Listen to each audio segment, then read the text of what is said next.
रहमान रहीम, अस्सलाम वालेकुम। उम्मीद है आप ठीक होंगे, खैरियत से होंगे। तैयब बलोच आपकी खिदमत में फिर से हाजिर है जी। आज जो हम डिस्कस कर रहे हैं वो अब की सबसे बड़ी ख़बर है, और ख़बर ये है कि सुप्रीम कोर्ट ऑफ पाकिस्तान ने ऑडियो लीक्स कमीशन को उड़ा के रख दिया।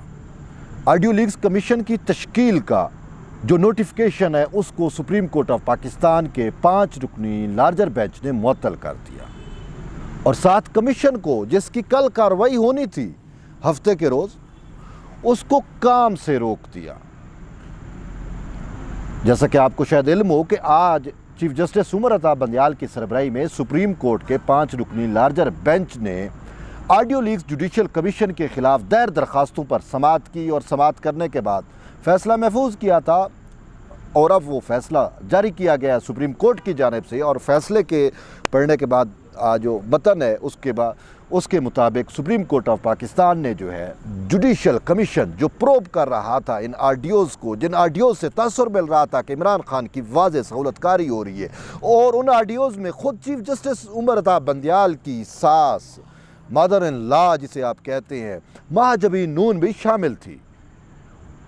इससे पहले कि ये audio leaks commission chief justice Umar Ata Bandial की सास को नोटिस जारी करता, उससे पूछता, इसने उससे पहले ही बेंच बनाया चीफ जस्टिस उमर अता बंदियाल ने, जिसको बंदियालवी बेंच कहा जाता है। सारे अपने हम ख्याल जजेस बिठाए, और वो जजेस भी शामिल थे जो इसके एहसान तले दबे हुए, जिसको इन्होंने खिलाफ ज़ाब्ता जाकर सुप्रीम कोर्ट में जिनकी इसने तकर्रियाँ की थी, उन जजेस को, जूनियर जजेस को बिठा के अटारनी जनरल वफाकी हुकूमत के जो एतराज़ात थे उसको मुस्तरद करके फैसला भी आज जारी कर दिया, और स्टे दे दिया, और साथ नोटिफिकेशन ही मुअत्तल कर दिया। बाकी बातें बाद में देखेंगे, नोटिफिकेशन भी मुअत्तल कर दिया। सिर्फ ये नहीं, यहाँ तक हुआ आज की समाअत में कि उसने तो थ्रेट किया वाज़े तौर के ऊपर। चीफ जस्टिस उमर अता बंदियाल का कहना था कि हुकूमत जो है अटारनी जनरल को कहा कि आप जंग के लिए तैयार रहे, बस बहुत हो गया, अब जंग है तो जंग है। यार ये जंग के लिए तैयार हो गया, अब वजह क्या है? आज भी हमने देखा, और वैसे भी आपको अब ये आर्डर आया ना 8 सफ़ात पे मुश्तमिल, इस आर्डर में कहीं पे भी अटारनी जनरल फॉर पाकिस्तान का जिक्र नहीं है। कहीं पे ये नहीं है कि अटारनी जनरल ने जो है वो चीफ जस्टिस उमर अता बंदियाल पे समाअत के आगाज़ में ही एतराज़ क्यों उठाया था। और वो एतराज़ ठीक है, आपने उसके एतराज़ को मुस्तरद किया, वट एवर जो भी आपका माइंड था, लेकिन उसको एतराज़ को आप फैसले में तो लिखते ना, लिखते कि भाई अटारनी जनरल ऑफ पाकिस्तान ने क्यों एतराज़ उठाया। जब आप दूसरे जिनकी सहूलतकारी कर रहे हैं उनके बारे में तो आप लिख रहे हैं कि वकील साहब, उसके वकील ने ये नुक्ता उठाया, ये नुक्ता उठाया, ये नुक्ता उठाया, और हम ये इस नतीजे पे पहुँचे। तो अटारनी जनरल फॉर पाकिस्तान ने जो नुक्ते उठाया, जो नुकात उठाए, वो नुकात आपने लिखे तक नहीं है, और फैसला जारी कर दिया। फैसला तो जो है वो मैंने आपको बता दिया, इन्होंने मुअत्तल कर दिया। और भी बहुत सारी बातें 8 सफ़ात थी इसमें। उन्होंने कहा कि जी वजह ये भी बयान की जाती कि इन्होंने उमर अता बंदियाल ने, फैसला खुद चीफ जस्टिस उमर अता बंदियाल ने तहरीर किया है। अब इससे क्या मकसद जाता है वो बाद में आएंगे कि इसने क्यों तहरीर किया है। अब सूरत हाल वाज़े हो चुकी है, ठीक है, कि इसने या ये जो आर्डर आया है बंदियालवी बेंच का, 5 रुकनी बेंच का, उस आर्डर में वाज़े तौर के ऊपर इन्होंने लिखा है कि जी चीफ जस्टिस ऑफ पाकिस्तान से मुशावरत जो है वो किए जानी चाहिए थी। इंक्वायरी एक्ट जो है या जो ऑर्डिनेंस भी इशू हुआ, उन तमाम के तहत चीफ जस्टिस ऑफ पाकिस्तान से मुशावरत ज़रूरी है जब जुडिशल फंक्शंस हो, जब जुडिशल कमीशन तश्कील देना हो, अदालती या जजेस की सरबराही में जब इंक्वायरी कमीशन तश्कील देना हो। तो मुझसे जो है वो मुशावरत नहीं की गई, मुझे इख्तियार था, मुझे पूछा जाता, मैं जजेस को नामज़द कर सकता था। हुकूमत ने अपने तौर पे जजेस को नामज़द करके जजेस पर भी शकूक पैदा कर दिए। ये कहना है चीफ जस्टिस उमर अता बंदियाल का। बात यह है कि उनके ऊपर तो शकूक का इजहार तो कर रहा है, जो शकूक चीफ साहब आप पे आ गए हैं, आपकी तो डायरेक्ट सासुमा इसमें मुलव्वस है ना।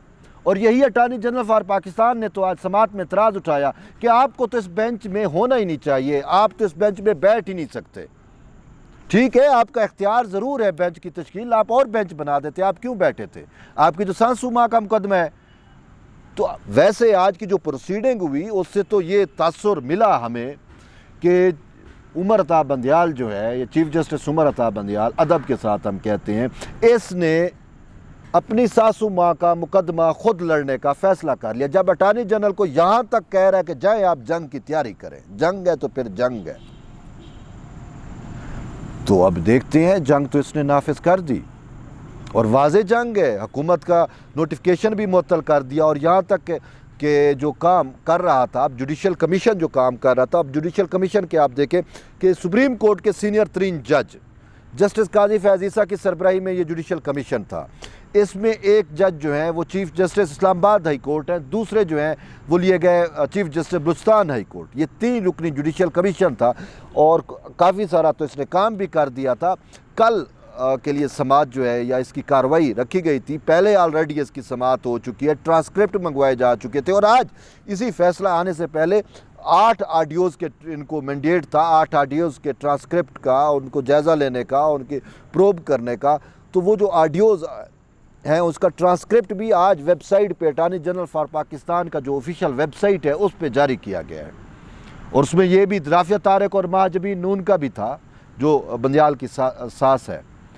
तो अब इसने अपनी सास को बचाने के लिए पहले तो ऑलरेडी ये चीज़ तय थी या हो जाए कि भाई ये बंदियाल की सासू माँ का जो जुरिस्प्रूडेंस है उसका इतलाक़ है इस टाइम पूरी सुप्रीम कोर्ट में और इसी वजह से आपने देखा कि पीडीएम का पूरा एक एहतजाज हुआ, धरना हुआ इसी सुप्रीम कोर्ट के सामने और वो उसके ऊपर जो स्लोगन लगे हुए थे या लिखे हुए थे वो वाज़े ये मैसेज क्या नहीं दे रहे थे। आपने भी वो मैसेज पढ़े होंगे, वो जो उन्होंने पोस्टर उठाए हुए थे, जो एहतजाजी बैनर उठाए हुए थे कि हम बंदियाल की सासू माँ से सुप्रीम कोर्ट जो यरगमाल हो चुकी है बंदियाल की सासू माँ के हाथ, हम उसको जो है वो आज़ादी दिलाने के लिए आए हैं। यानी कि पहले ही अमूमी तासुर तो ये था कि पूरा सुप्रीम कोर्ट जो है वो बंदियाल जो है वो यरगमाल करके बैठा हुआ है और सासू माँ का जुरिस्प्रूडेंस इसने अप्लाई किया हुआ है। आज हद कर दी, आज तो निदे पे आ गया और ये खुद निदा के मतलब आप समझ सकते हैं कि खुल के सामने आ गया, वाज़े खड़ा हो गया। जिसने जंग का ऐलान कर दिया तो बाकी क्या बचता है। तो आज तो इसने कहा कि मैं सरेआम आ गया हूँ, हम जो करते हैं वो सरेआम करते हैं। तो आज ये कह इसने यहाँ तक भी कहा कि भाई हमारे पास कोई बंदूक नहीं है, कोई हथियार नहीं है, लेकिन जो इख्तियार है तो वो तो भाई इस्तेमाल करेंगे और वो कर भी रहे हैं। और उसी इख्तियार के तहत इसने बंदियालवी बेंच भी बनाया और उठा के बाहर भी फेंक दिया जो कमीशन प्रोब कर रहा था उसकी पूरे नोटिफिकेशन को। और यानी कि इसने जंग लड़ने का तो फैसला किया ही किया, साथ सासू माँ का मुकदमा बतौर चीफ जस्टिस खुद लड़ रहा है और वकील बन के लड़ रहा है। अगर ये होता तो खुद को साइड पे करता। अब आप दूसरी इसको आप यूं भी समझ सकते हैं कि बंदियालवी बेंच का ये जो फैसला है ये बजाते खुद एक तस्दीक है, एक ठप्पा है कि भाई जो ऑडियो आई है चीफ जस्टिस उमर अता बंदियाल की सास की, बाकी को ऑडियो भी हैं वो तो बाद में, लेकिन हमारा मुद्दा यही है कि वो ऑडियो जो है वो सच है, उस पर तो मुहर सब्त कर दी आज इस फैसले ने। अगर ऑडियो सच ना होती, हक़ाइक़ दुरुस्त ना होते या जो चीज़ें सामने आई हैं वो चीज़ें दुरुस्त ना होती तो ये इंक्वायरी से क्यों भाग जाता। कहता ठीक है करो, जो भी हुआ, जो भी बेंच बना, जो भी हुआ या जो भी कमीशन बना करे, मेरे तो हाथ साफ़ है। इसका मतलब इसके हाथ साफ़ नहीं है, ये अपनी सासू माँ के कहने के ऊपर करता रहा है फिर सहूलतकारी, ये से तो यही तासुर मिल रहा है। और आज इसकी एक नई मंतक भी सामने आई है और वो मंतक क्या है कि यार कितने अफसोस से कहना पड़ रहा है, पहले आप उसका फ़िक्रा सुने। ये कहते हैं जी कि जो सानिया 9 मई हुआ, यानी कि जो फ़ौजी तनसीबात पर हमले हुए, वो हमारी अदलिया के लिए नेक शगुन है।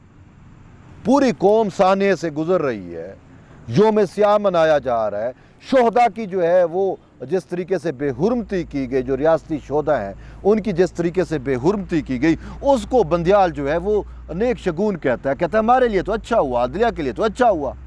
अब मंतक क्या दे रहा है, अजीब मंतक। अच्छा क्यों हुआ, अब इसकी मंतक सुने जी।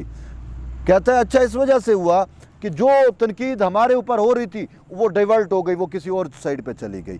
अपनी एक छोटी सी तनकीद आप बर्दाश्त नहीं कर सकते, और वो भी जब सासू माँ के जुरिस्प्रूडेंस आप अप्लाई करके बैठे हो, पूरी सुप्रीम कोर्ट को आप यरगमाल करके बैठे हो, आपके ऊपर जो 2-4 हक या सच बात करने वाले हैं जो आपके ऊपर बात करते हैं वो भी आप तनकीद बर्दाश्त नहीं कर सकते। और जो कौमी सानिया हुआ पड़ा है, जो पाकिस्तान की तारीख में पहली दफ़ा ऐसा हुआ, जो हमारे दुश्मन चाहते थे वो उन्होंने किया, हमारे अपने लोगों को मिला के किया, उनको स्पॉन्सर्ड करके किया, तो उस पे मुजम्मत करने की बजाय उल्टा उसको नेक शगुन करार दे रहा है। देखें, सब ने मुजम्मत की है। तो ये सुप्रीम कोर्ट से इमरान खान की मर्सिडीज़ के लिए तो आप क्लैरिफिकेशन जारी कर देते हो, क्या सुप्रीम कोर्ट से ये मुजम्मत जारी हुआ है कि ये जो सानिया हुआ है हम इसकी मुजम्मत करते हैं? यूं तो आप इमरान खान को जब नैब की रिमांड में था, आपने बहाना ये बनाया कि मैं इससे मुजम्मत करवाता हूँ। आपने नैब के रिमांड से लेकर पाकिस्तान की क्या दुनिया की अदालती नज़ीर नहीं मिलती कि एक मुलज़िम को रिमांड से लेकर रिहाई मिले। जब आप इमरान की ज़मानत के लिए सहूलतकारी कर रहे थे, उसको नैब के रिमांड से आपने उठवाया और उस टाइम आपने कहा इमरान खान को मुजम्मत करे, वो उसने मुजम्मत फिर भी नहीं की, उसने भी नहीं की, फिर आपने भी नहीं की, और उल्टा आप सानिया 9 मई को जो है वो नेक शगुन करार दे रहे हैं अदलिया के लिए। अजीब मंतक है भाई इसकी। तो बहरहाल अब जब ऐसी मंतक हो तो फिर फैसले कैसे होंगे? यही होंगे ना कि अपनी सासू माँ के लिए जो है वो पूरे सुप्रीम कोर्ट को और अपना दायरा इख्तियार जो है उसको इस्तेमाल करके जो है वो बेंच बना के और पूरा कमीशन ही और पूरे प्रोसेस को जो है वो खली वली कर दो, उसको सारा डिस्ट्रैक्ट कर दो, उसको कहो ये मैं होने ही नहीं देता और ख़ुद इंक्वायरियों से ही भाग जाओ। कितनी इंक्वायरियों का इन्होंने हुक्म दिया, ये करो जी, वो करो, वो फलां से। अब ख़ुद पे जब बनी है ये काजी फैज़ ईसा के खिलाफ इन्होंने कहा था ना कि FBI को इंक्वायर करो, तो जब आपके ऊपर मामला आया है, ये तो छोटा सा मामला है लेकिन चीज़ें तो साफ ज़ाहिर हैं कि आप जब इतना ख़ुद आपने मोहर लगाई है तो इसका मतलब है फ़ैसले तो आपकी सासू माँ आपसे दिलवा रही है ना, तो फिर फेस करो। वहाँ से तो आप भाग गए हो और साबित भी कर दिया है। तो बहरहाल अभी सूरत हाल बड़ी आप अचंभे जैसी है, मैं उसको बयान नहीं कर पा रहा, मेरे पास ऐसा लफ्ज़ नहीं है कि सूरत हाल अब जिस तरीके से इमर्ज होने जा रही है। सीधी सी बात है, मैं कैसे बयान करूं जब चीफ़ जस्टिस कहता है कि मेरे पास अगरचे बंदूक और हथियार तो नहीं है लेकिन मेरे पास अखलाकी अथॉरिटी भी है, मेरे पास कलम भी है, मेरे पास इख्तियार भी है, और अटॉर्नी जनरल कहता है कि आप जंग के लिए तैयार रहो। तो जब चीफ़ जस्टिस बरमला अपनी सासू माँ को बचाने के लिए जो है वो जंग पे उतर रहा है, तो फिर आइन कानून और ये इंसाफ ये सब तो मसलूब हैं ही हैं, पहले से ही हैं और अब भी होंगे। तो अब ऐसे अल्फाज को बहरहाल ये तो अहम अपडेट थी, डेवलपमेंट थी जो आप तक पहुंचानी थी। एट दी एंड यही है कि जुड़े रहिए तैयब बलोच के साथ, आपके फीडबैक का इंतजार होगा। अब इस मामले की 31 मई को दोबारा समाअत होगी, तो जो कुछ होगा फिर आपको आगाह करेंगे। तब तक ले इजाज़त दें, अल्लाह हाफ़िज़।